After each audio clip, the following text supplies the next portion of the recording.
ako'y pinili. Ang salitang iyon ay dumating sa iyo dahil nagpasya ang langit na makipag-usap ng direkta sa iyong puso. Ilang beses mo na bang natagpuan ang iyong sarili na nag-iisip, nagdarasal ako, nakikipaglaban ako, sinusubukan ko, ngunit tila hindi bumubukas ang mga pintuan? Ang kahungkagan na iyon, ang pakiramdam ng pagiging nakulong sa kakulangan ay hindi lamang material, ito ay espiritual.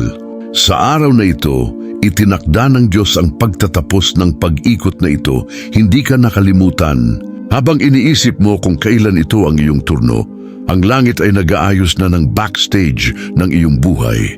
Ang tila natigil ay magsisimulang dumaloy. Ang tila maliit ay magpaparami. Tinatanggap ng Diyos ang iyong layunin at ginagawang buhay na patotoo ang iyong kwento. Ang mensaheng ito ay hindi pangkaraniwang pagganyak. Ito ay isang makalangit na kautusan. Tapos na ang panahon ng pagkabaog at ang panahon ng banal na kasaganaan ay nagsisimula ng lumipat sa direksyon nito. Maging handa, dahil kapag dumating ang Diyos, maging ang mga tuyong lugar ay namumulaklak at nagiging mayabong na hardin. Alam kong pagod ka na sa pagtitiwala sa sarili mong lakas. Parang paggaod laban sa alon at hindi nakakarating kahit saan. Ngunit ngayon, hindi na ito tungkol sa iyong pagsisikap bilang tao. Ito ay tungkol sa banal na pangangasiwa na gagabay sa iyong mga hakbang pasulong. Ang langit ay nag-aangkin ng mga kayamanan nito at naayon sa takdang panahon ng Diyos. Sa makatuwid, narito ang isang espesyal na paanyaya. Mag-subscribe sa channel na ito ngayon, i-activate ang mga abiso at mag-komento 99 upang mabuklod ang propetikong salita na ito tungkol sa iyong buhay. Ang simpleng gawaing ito ay isang hakbang ng pananampalataya, isang espiritual na kilos na nagpapagana ng kung ano ang inilabas na ng Diyos sa iyong pabor. Sapagkat pinili, ang iyong buhay ay hindi na magiging pareho pagkatapos ng pagpupulong na iyon.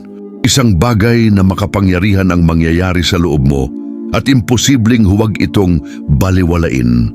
Nagsimula nang gumalaw ang kalangitan at ang mensaheng ito ay unang palatandaan lamang. Mga hinirang, may kautusan mula sa langit tungkol sa inyong buhay. Ang katapusan ng kakulangan.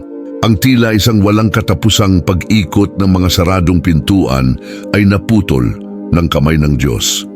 Ang dating tila pumipigil sa iyong pag-asa ay ngayon ay magiging kasaganaan.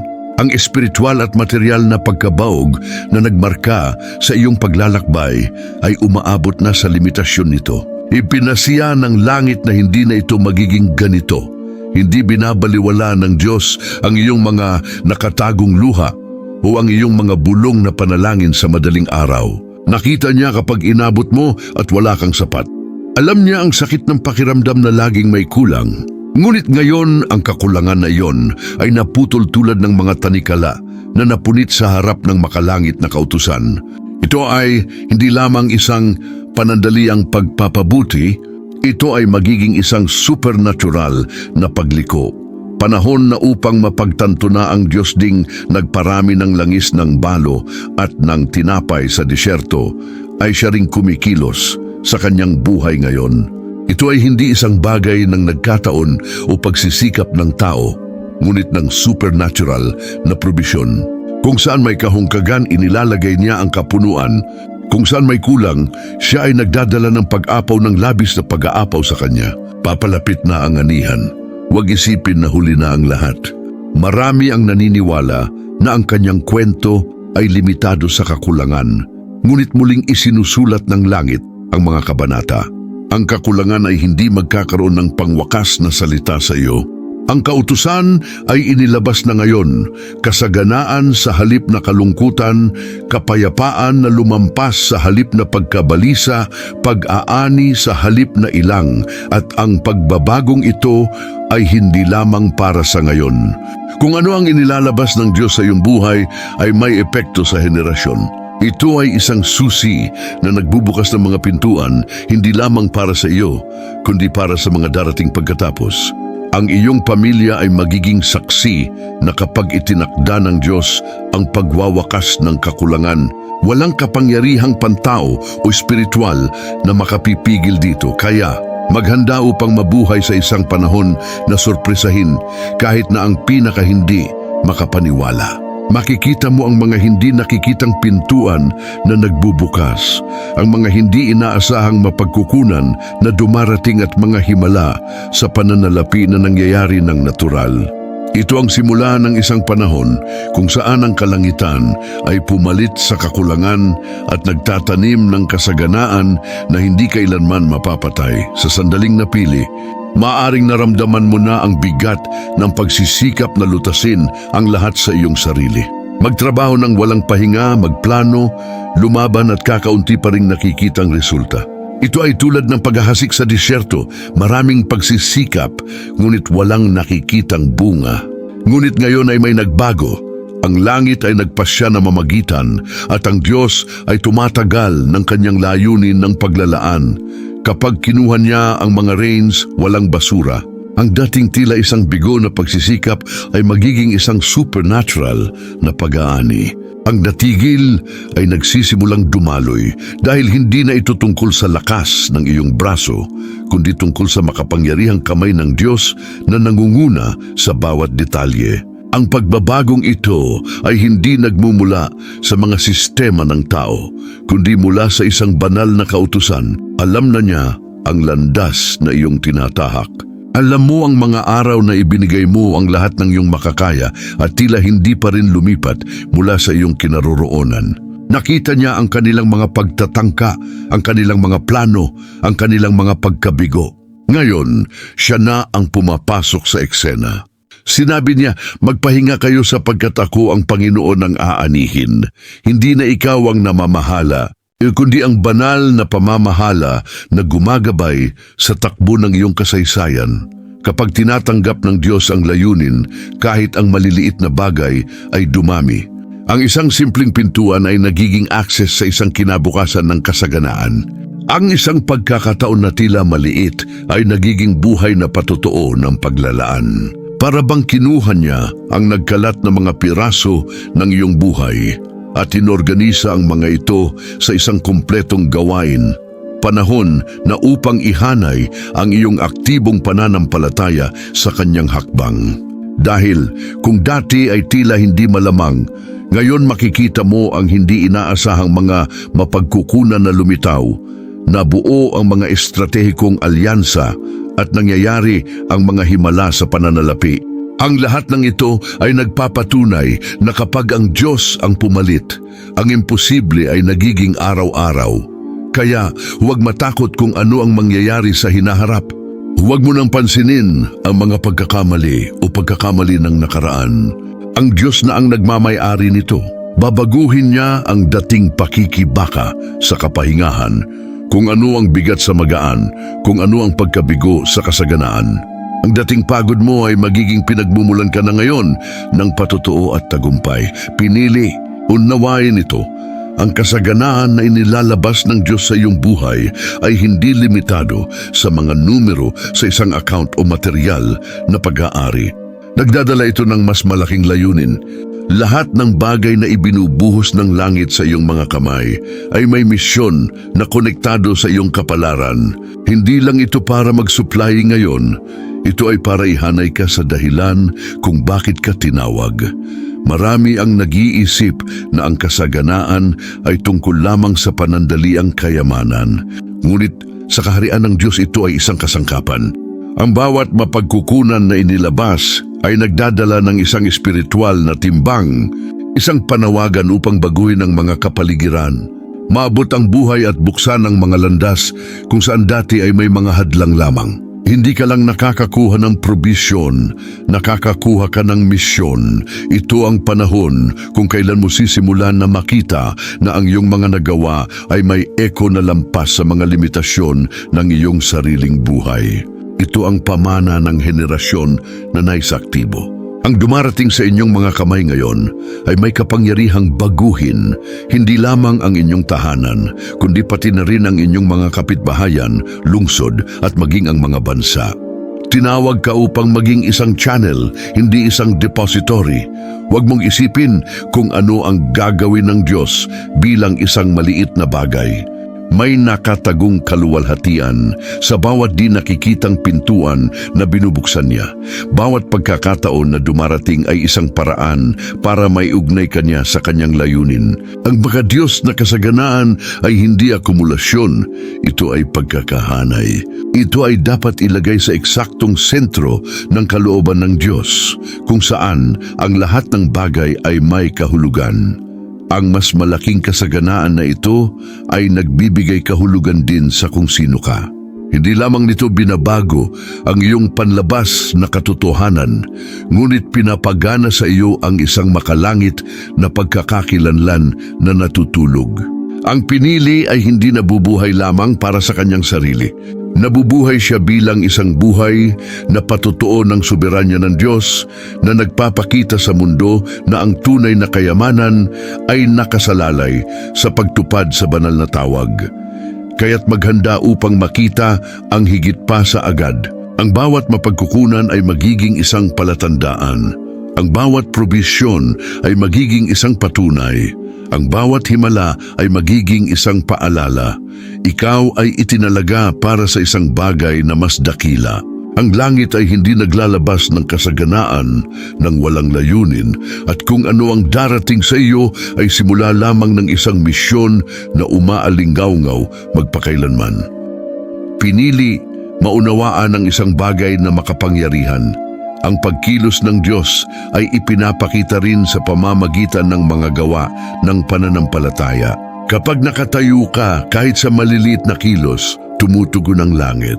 Ang bilang 9.29 ay hindi lamang isang marka, ngunit isang propetikong tatak na kumakatawan sa pagtatapos ng mga siklo ng kakulangan at ang simula ng isang bagong panahon ng kasaganaan. Sa tuwing magkomento ka o magdeklara ng bilang na ito, pinapagana mo sa espiritual na mundo ang nadikri na huwag malitin ang kapangyarihan ng mga simpleng gawain. Ang pagbibigay ng like, pagkomento 99, pagbabahagi ng salita at pag-subscribe sa channel ay maaaring mukhang maliit sa natural na mata, ngunit sa harap ng trono ito ay isang pampublikong patotoo na pinaniniwalaan mo. Ito ay tulad ng pagtatanim ng binhi sa matabang lupa. Ang kilos ay maliit, ngunit ang ani ay magiging napakalaki. Ang propesyang tatak na ito ay nagpapaalala na hindi ka nag-iisa. Mayroong isang pamayanan ng mga hinirang na bumabangon.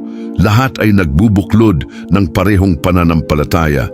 Lahat ay nagpapakilos ng parehong kautusan. Kapag ang libu-libo ay sumasang-ayon sa Espiritu, ang kalangitan ay gumagalaw ng mas malakas. Ang pagkakaisa ay lumilikha ng isang kapaligiran ng mga himala sa pananalapi, supernatural na probisyon at umaapaw. Ang pagkomento sa 9P90 ay hindi lamang pakikipag-ugnayan. Ito ay upang ipahayag sa harap ng espiritual na mundo. Naniniwala ako sa katapusan ng kakulangan. Tumatanggap ako ng kasaganaan. Inihanay ko ang aking sarili sa layunin ng Diyos. Sa tuwing magsusulat ka, ito ay tulad ng pagtataas ng isang propetikong bandila na nagdadala ng kapangyarihan. Ang di nakikitang bagay ay nagsisimulang ihanay ang sarili nito sa makalangit na kautusan. Ang gawaing ito ay lumilikha din ng isang milestone sa iyong paglalakbay. Sa tuwing titingnan mo ang numerong ito, maaalala mo na mayroong isang oras ng pag-activate ng Diyos sa iyong buhay. Ito ay isang espiritual na kodigo na tumuturo sa pag-aani, pagsunod at banal na pamamahala.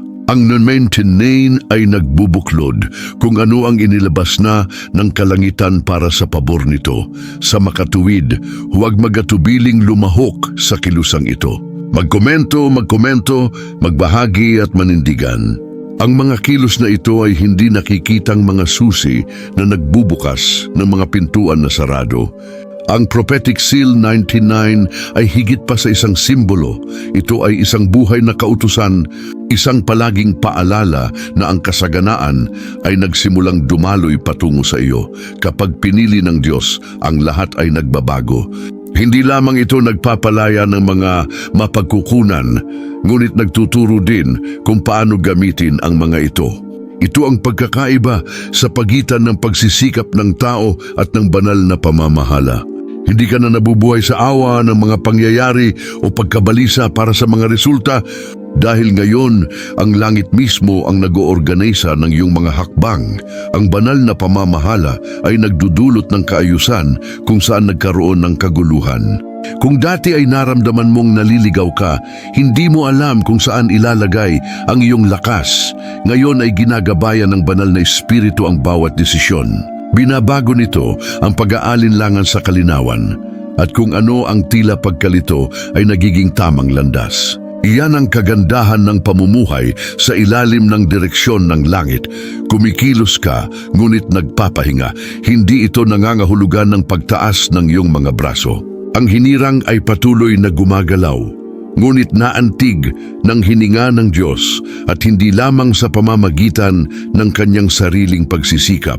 Ang bawat desisyon na ginawa sa pagsunod ay nagiging susi na nagbubukas ng mga di nakikitang pintuan. Ito ang perpektong junction sa pagitan ng pagkilos ng tao at banal na patnubay, isang pakikipagsosyo na nagbubunga ng masaganang bunga. Kapag pinayagan mo ang iyong sarili na gabayan ng langit, kahit na ang mga pagkakamali ng nakaraan ay natutubos. Ang tila na sayang na oras ay nagiging aral.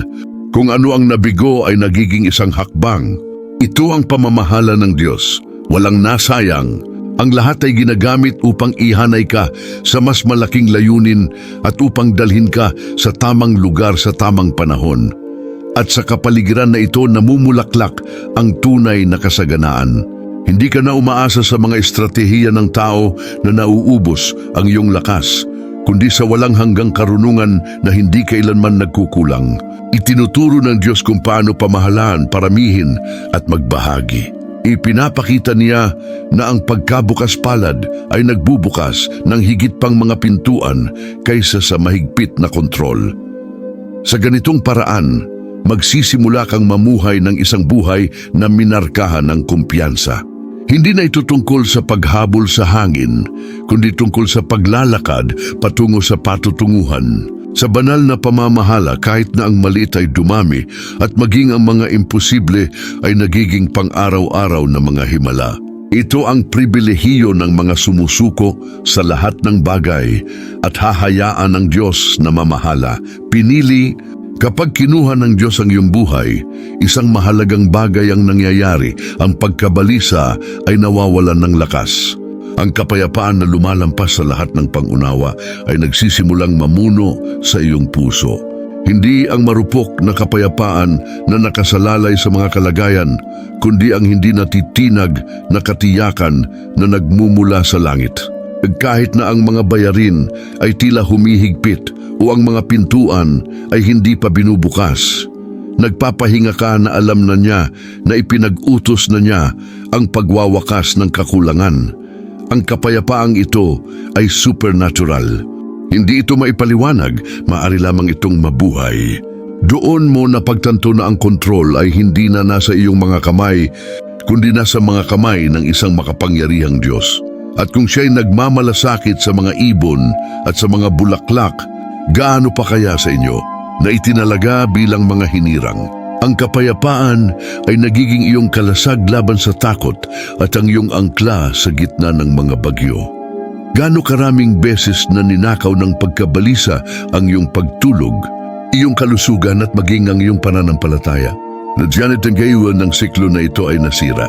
Ang puso na dati ay mabilis na tumibok dahil sa kawalang katiyakan, ngayon ay tumibok sa ritmo ng kumpiyansa. Nauunawaan mo na ang bawat detalye ng iyong buhay ay pinamamahalaan ng langit at walang makakatakas sa paningin ng Diyos. Ang kapayapaan na ito ay nagbibigay din sa iyo ng kalinawan. Kapag ang isip ay hindi na nabibigatan sa mga alalahanin, maririnig mo ng malinaw ang tinig ng Espiritu. Sa panloob na katahimikan na ito nagsisimulang magbukas ang mga hindi nakikitang pintuan. Ang kapayapaan ay hindi ang kawalan ng mga problema, kundi ang katiyakan na hindi ka nag-iisa sa gitna ng mga ito. Ang tiwala na ito ay hindi lamang sa iyo. Umaapaw ito. Ang mga tao sa paligid mo ay nagsisimulang mapansin ang pagkakaiba. ang katahimikan sa mga mata, ang katatagan sa mga salita, ang seguridad sa mga pagpipilian. Ang iyong buhay ay nagiging isang buhay na patotoo na mayroong isang Diyos na nagbibigay ng kapahingahan sa gitna ng kaguluhan. Kaya, pinili, huwag nang labanan ang pagkabalisa. Hayaan ang iyong sarili na masakop ng kapayapaan na higit pa rito. Ito ang kaloob na ibinibigay ng Diyos kapag nagpasya siyang ipaglaban ang kanyang layunin. Mula ngayon, ang takot ay hindi na magiging Panginoon ng iyong buhay dahil minarkahan ka na ng tiwala ng langit. Pinili, ang kasaganaan na nagmumula sa Diyos ay hindi limitado sa pera. Ito ay kumpleto, integral, na aabot nito ang bawat aspeto ng iyong buhay. Kapag nagpasya ang kalangitan na magbuhos, hindi lamang ang iyong bank account ang nagbabago, kundi pati na rin ang iyong kalusugan, relasyon, layunin, at kahit na kung paano mo nakikita ang hinaharap. Ito ay isang pag-apaw na nagpapagaling sa loob at labas.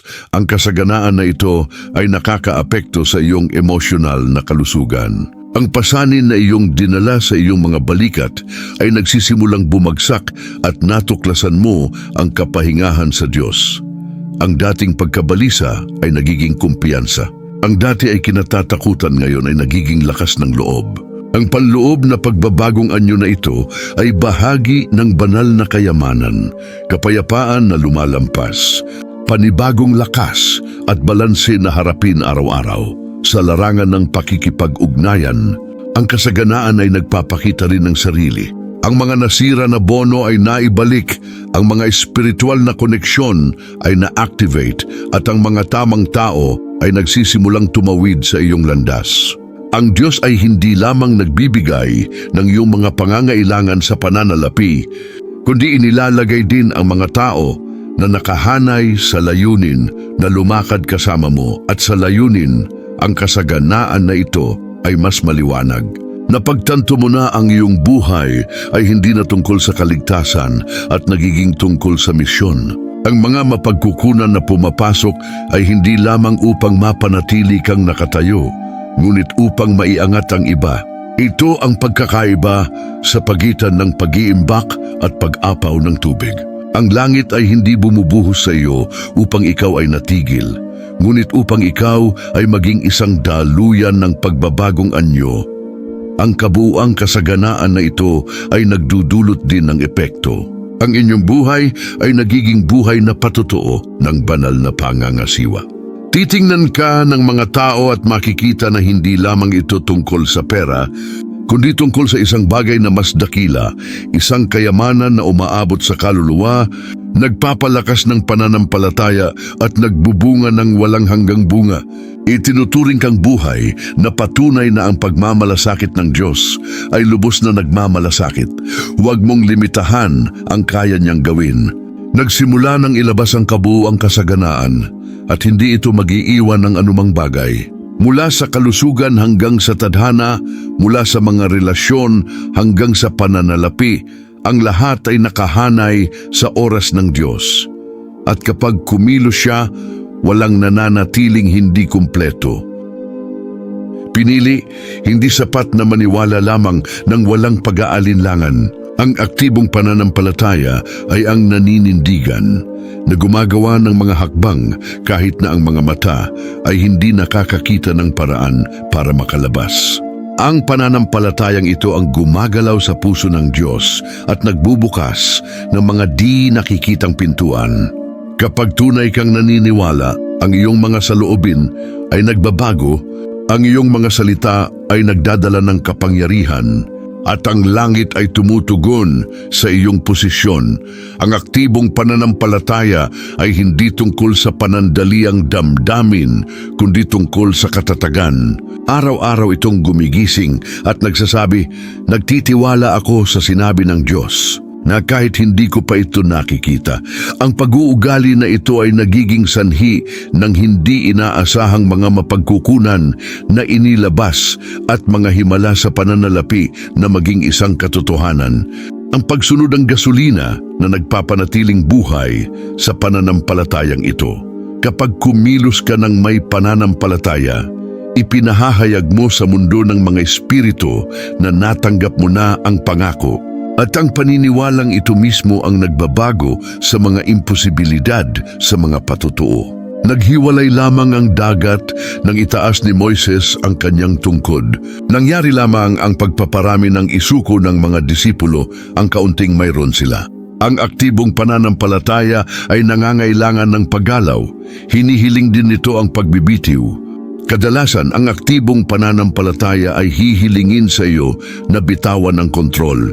Itigil ang pag-asa sa iyong sariling lakas at lubos na umasa sa banal na pamamahala. Ito ang pinakamahirap na hakbang, ngunit din ang pinakamakapangyarihan. Kapag pinabayaan mo na ang Diyos ang bahala. At sa dinamikong ito, nagbubukas ang mga hindi nakikitang pintuan. Nagsisimula kang makita ang mga pagkakataon na lumitaw kung saan walang anuman, mga alyansa na nabuo kung saan mayroon lamang kalungkutan, mga landas na lumilitaw sa mga lugar ng disyerto.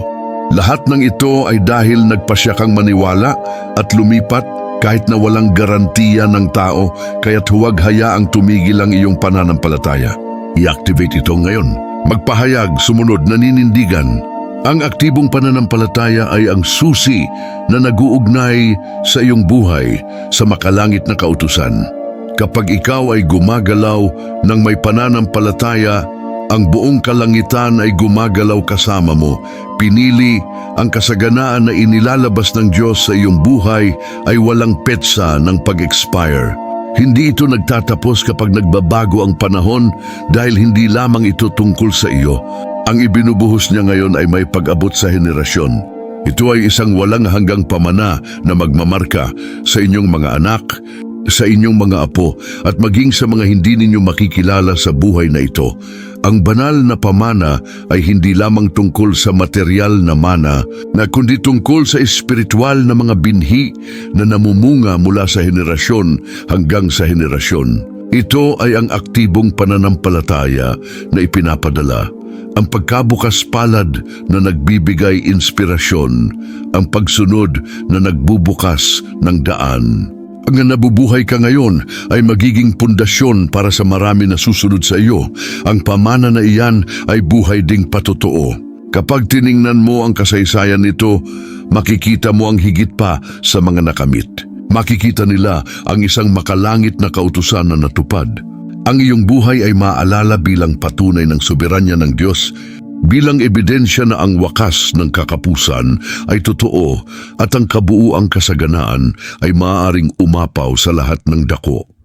Huwag maliitin ang epekto ng iyong mga pagpipilian ngayon.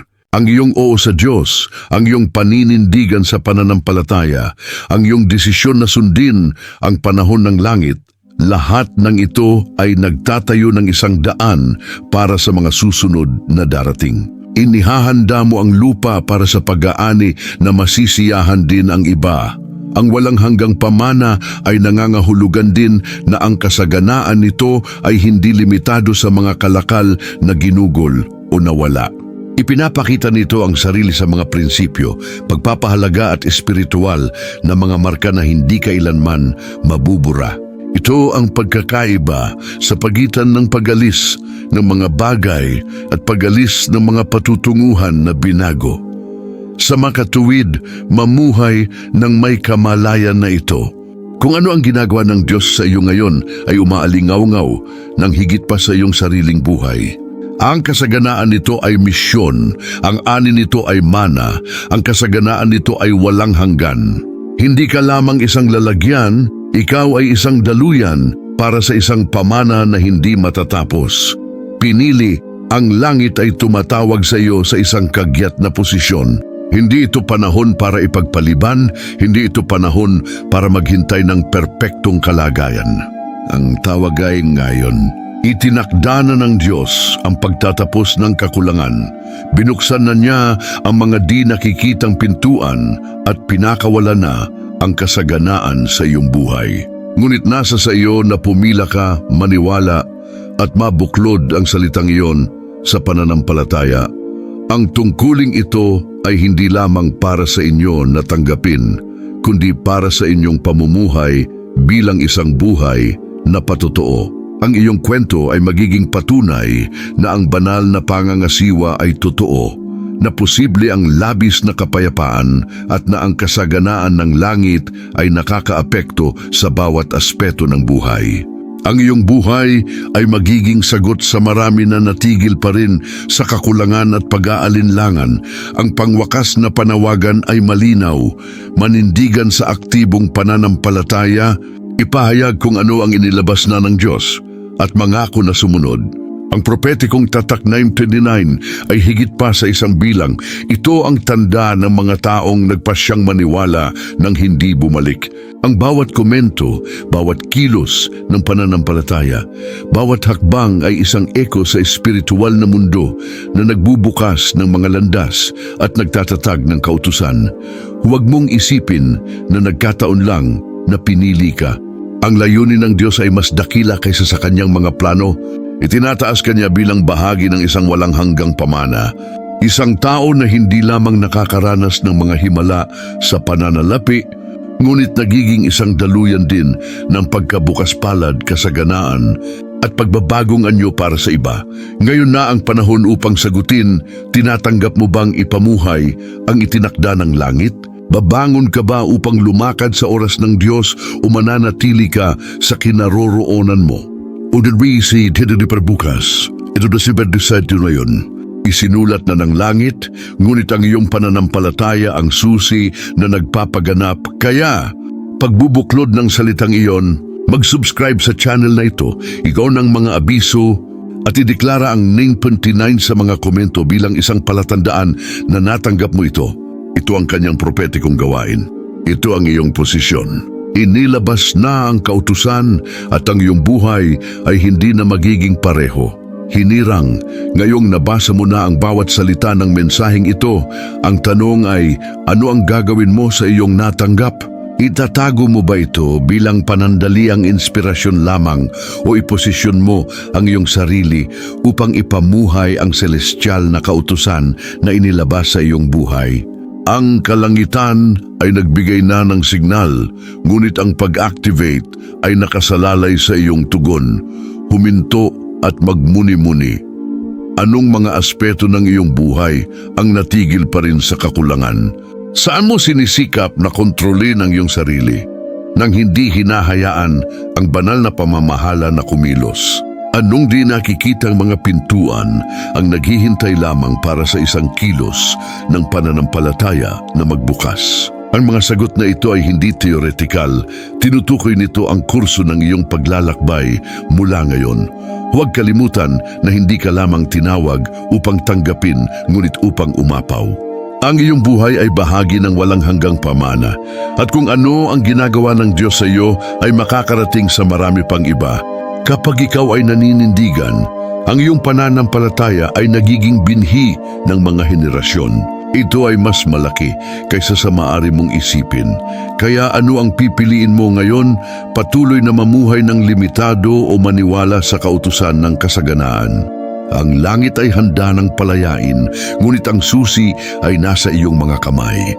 Ang aktibong pananampalataya ay nagbubukas ng mga landas na hindi kailanman makakamit ng pagsisikap ng tao. At narito ang aking paanyaya, mag-subscribe sa channel na ito, iyon ang mga abiso at magkomento ng NIM9 upang mabuklod ang salitang iyon sa iyong buhay.